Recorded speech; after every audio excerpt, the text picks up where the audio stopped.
Have you ever been near the ocean and felt like something was watching you? Something strange, something not human. For hundreds of years, people around the world, sailors and fishermen have told the same creepy story. A creature with the body of a woman and the tail of a fish. They say it sings, it watches, and sometimes it drags people with it. Could all these stories be fake? Or is there something real hiding in the deep ocean? In this video, we're going to uncover the dark truth behind the legend of mermaids, whether they are real or just a folk story. Stick till the end, hit the subscribe button, and press the bell icon. Let's find out. Ancient whispers. Most people think mermaids are fairy tales, beautiful creatures in movies and books, singing on rocks and brushing their hair. But if you dig into the real stories, the ancient ones, you'll find something much darker.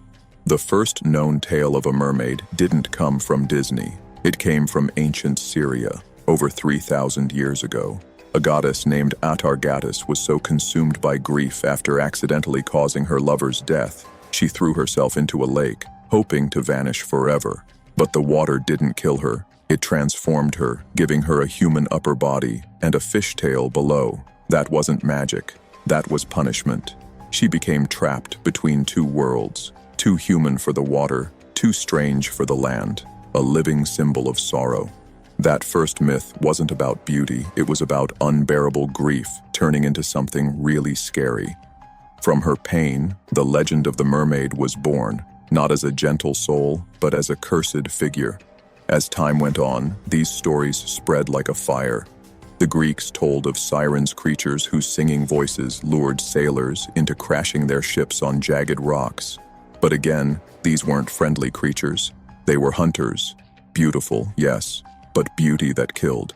In Eastern Europe, there were tales of rusalki, water spirits that lived in rivers and lakes. They weren't playful. They were restless souls, said to laugh while pulling people into watery graves. All these stories, told in different countries, different cultures, shared one thing in common. Warning. When sailors met something inhuman. In 1493, Christopher Columbus was sailing near what's now the Dominican Republic. That's when he saw them, three figures rising from the sea. They had human-like faces, but not beautiful ones. He described them as not half as beautiful as they are painted. It wasn't the first time he'd seen them either. He'd spotted something similar off the coast of Africa. Different oceans, same eerie sight.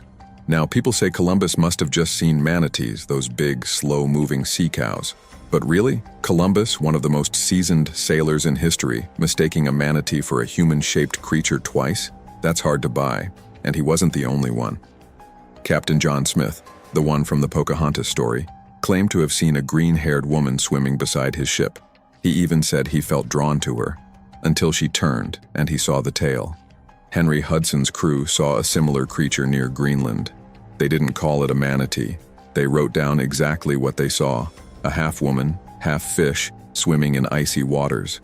These weren't wild tales told in bars. These were logged by professional sailors, written down in official journals. Time and time again. Different seas. Same creature. Same fear. At some point, you have to stop asking, did they imagine it? And start asking, what did they actually see?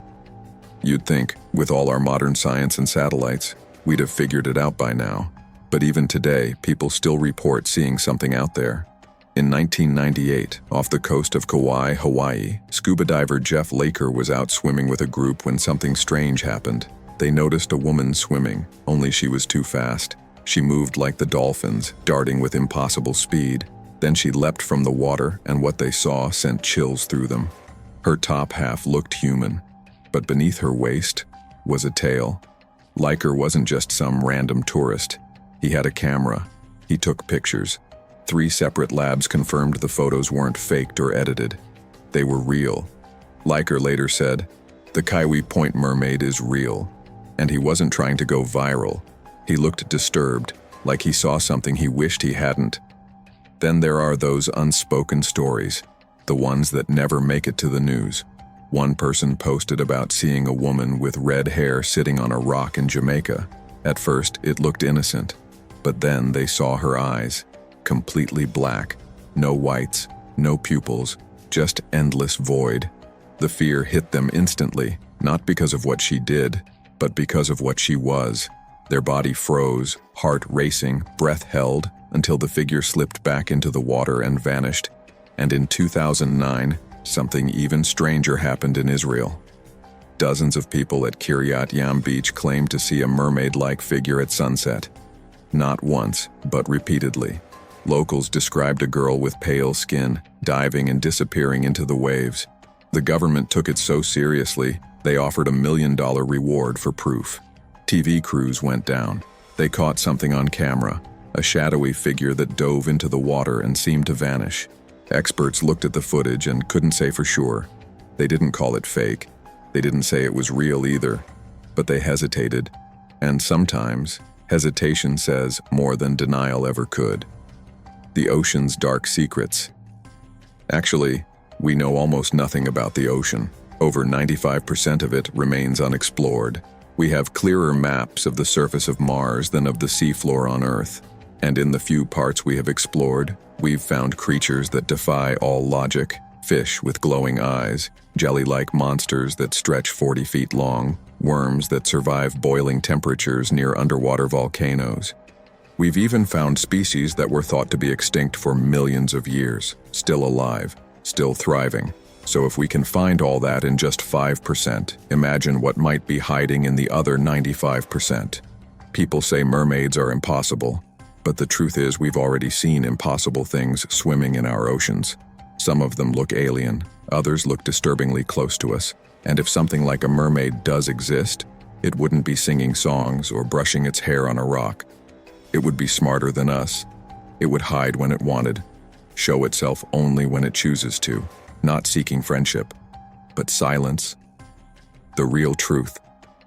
So here we are. Are mermaids real? I don't have a perfect answer, but I know this. Every coastal culture in the world tells the same story. From Europe to Africa, from Asia to the Caribbean, people who never spoke the same language, never saw the same ocean, still tell the same chilling tale. A creature, half human, half something else, living in the deep, watching, waiting. That's not coincidence. That's something passed down through memory, through warning, through fear. And maybe it's something that's still out there. The ocean doesn't need us to believe in its secrets. It doesn't care if we laugh at old legends, because in the end, the ocean keeps its truth, and keeps it well. So next time you find yourself standing at the shore and the waves seem just a little too quiet, if you feel something watching from beneath, don't ignore it. Don't get closer, because whatever is down there, it's not waiting to be your friend. Hit the like and subscribe button, and thanks for watching till the end.